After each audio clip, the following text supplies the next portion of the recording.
Hallelujah. इसलिए यहाँ पर लिखा हुआ है कि उसने केवल उपवास ही नहीं रखा, और लिखा कितने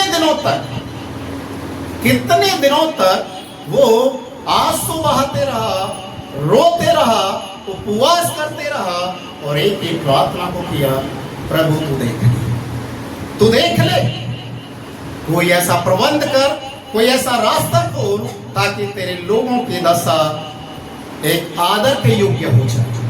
हालेलुया। नहम्याह की किताब उसका 2 अध्याय उसके 6 पद को जब आप पढ़ेंगे तो लिखा है, नहम्याह प्रभु के सामने प्रार्थना कर रहा है, नहम्याह परमेश्वर के सामने गिड़गिड़ा रहा है, अपने लोगों के लिए, अपने उस देश के लिए, उस परमेश्वर के भवन के लिए वो रो रहा है, गिड़गिड़ा रहा है, और परमेश्वर दूसरी तरफ राजा के मन को त्याग कर रहा है। Hallelujah, hallelujah. जबकि ये राजा परमेश्वर को नहीं जानता, पर नहम्याह की प्रार्थना परमेश्वर ने सुनी और राजा के मन को बदलना शुरू कर दिया। इसके 6 पद को आप पढ़ें जरा।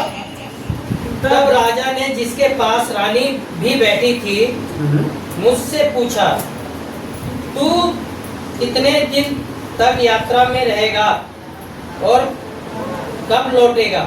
सो राजा मुझे भेजने को प्रसन्न हुआ और मैंने उसके लिए एक समय नियुक्त किया। हालेलुया। देखिए नहम्याह के मन के अंदर क्या है कि मैं अपने लोगों के लिए कुछ करूं, मैं अपने लोगों के लिए कुछ ऐसा करूं कि उनकी जो दुर्दशा है, उनकी जो स्थिति है वो बदल जाए। तो प्रार्थना कर रहा है, राजा के सामने जाता है, राजा उसके चेहरे को देखता है, उससे पूछता है तू बीमार है क्या? बोला नहीं। खाना नहीं खाया? बोला नहीं। कोई गम सता रहा है? नहीं। फिर तेरा चेहरा लटका हुआ क्यों? तेरा चेहरा लटका हुआ क्यों? और नहम्याह राजा के सामने बोलता है, मैं अपने लोगों के लिए चिंतित हूँ, मैंने अपने लोगों के विषय में सुना है, जो बंधुआई से गए हैं उनके साथ लोग कैसे मजाक बना रहे हैं। तो राजा ने तुरंत बोला, क्या तू उन लोगों के बीच में जाना चाहता है? बोला हाँ। कितने दिन के लिए जाएगा? एक समय मुझे बताइए, क्योंकि एक बड़ी पदवी पर है वो, ऐसे आसानी से जा भी नहीं सकता है, समय पूछता है। और नहम्याह परमेश्वर को धन्यवाद करता है कि प्रभु ने राजा के मन को तैयार किया है। इसका 2 अध्याय जो 6 पद हमने पढ़ा है, राजा उसे भेजने के लिए क्या हो जाता है?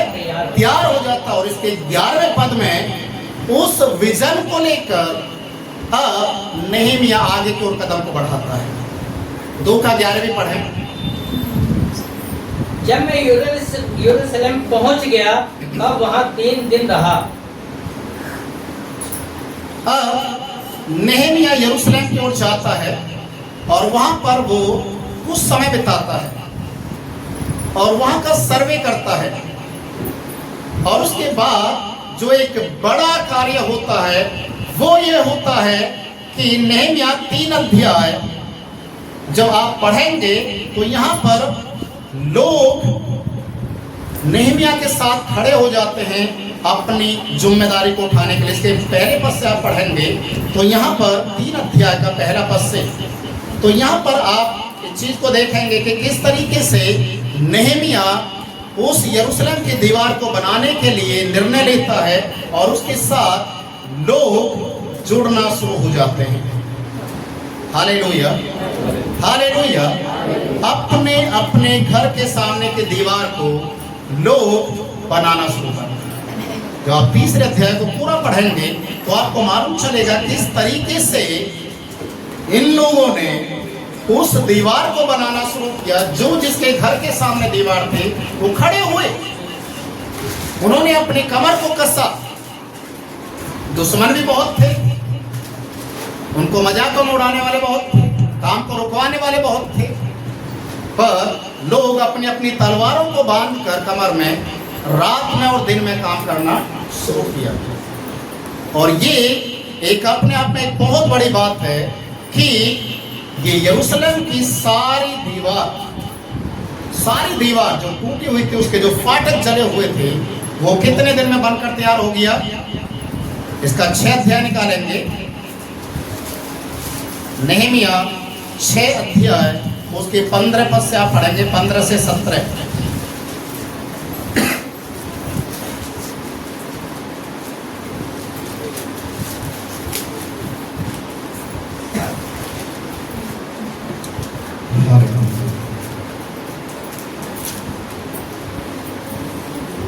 नहमिया 6 अध्याय 15, 16 और 17 पर।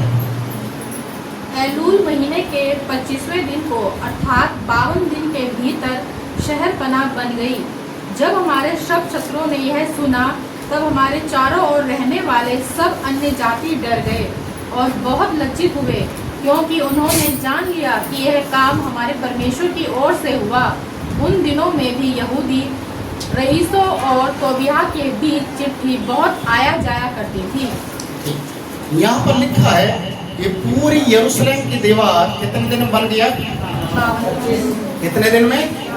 52 दिन में। और ये 52 दिन में कैसे बनी? क्योंकि सब लोगों ने नहमिया को मदद करने के लिए अपनी दीवार को बनाना शुरू किया। ये जिम्मेदारी को बोला जाए, अपनी जिम्मेदारी को लोगों ने समझा। अभी समझ लीजिए, अगले संडे का प्रोग्राम है, प्रोग्राम बड़ा है, बहुत सारी चीजें हैं। अगर लोग विश्वासी अपनी जिम्मेदारी को समझने लग जाएं, तो ये प्रोग्राम बहुत बड़ा नहीं, बिल्कुल छोटा हो सकता है। कारण 2 तरीके से मदद होती है। यहां पर जब आप पढ़ते हैं, लोगों ने अपने जिम्मेदारी को लिया और अपने घर के सामने की दीवार को बनाना शुरू किया। देखिए, उन्होंने अब फर्श भी लगाए और खर्चा भी किया। जो वहां पर ईंट बदरपुर वगैरह वगैरह जो लगना था, उसको भी खरीदा और साथ में खुद मेहनत करके उस दीवार को बनाने में सहयोग दिया। और मात्र 52 दिन के अंदर वो दीवार पूरी बनकर तैयार होगी। और जब विरोधी लोगों ने सुना, जो लोग मजाक और ठट्टा बना रहे थे, जब उन्होंने सुना यरूशलेम की दीवार बन गई है, वो लज्जित हो गए। उन्हें अब मजाक करने के लिए, उन्हें अपमानित करने के लिए मौका नहीं था। तब उन्होंने इस बात को जाना, इस कार्य के पीछे हाथ किसका है? इस कार्य के पीछे हाथ किसका है? परमेश्वर का। हालेलुया। नहमिया ने अकेले ने परमेश्वर के सामने एक विजन लिया, एक दर्शन लिया। मुझे अपने लोगों के बीच में जाना है, मुझे उनकी उस दुर्दशा को दूर करना है, उनकी परिस्थिति को मुझे बदलना है। एक निर्णय लिया, प्रभु ने उसके निर्णय को आदर किया। देखिए, हमेशा एक चीज को याद रखिए, कोई भी कार्य आप भली मनसा से करते हैं, अच्छे विचारों के साथ करते हैं, तो परमेश्वर उसको मदद करता है। और जो कपट और छल के कारण कोई भी काम करते हैं, परमेश्वर उसको कभी भी सफल नहीं होने देगा। हालेलुया। तो यहाँ पर हम देखते हैं कि किस प्रकार से नहमिया ने एक एफर्ट्स लिया, उसने एक विजन को लिया और कदम को बढ़ाया और परमेश्वर उस कार्य को संपन्न किया। ये अकेला नहमिया का कार्य नहीं था, ये सारे लोगों ने मिलकर जब कदम को बढ़ाया तो दीवार बन गया।